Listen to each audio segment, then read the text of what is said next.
দেখো দেখো,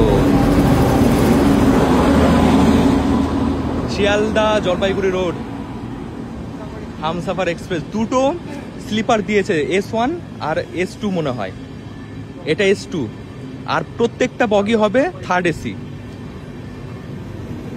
দারুণ ব্যাপার, দারুণ ব্যাপার। এবার থেকে যখন উত্তরবঙ্গ যাব, রানাঘাট থেকে ট্রেনে উঠে সোজা চলে যাব, কি বলো জেঠু? অবশ্যই অবশ্যই, কোনো চাপই নেই। কোনো চাপ নেই। ও, উঠবো নামবো, আর কোনো টেনশনই নেই, দাঁড়িয়ে যাবে। দাঁড়িয়ে যাবে B4, সিগন্যাল নেই, সিগন্যাল নেই তো। সিগন্যাল ব্রেক যাবে।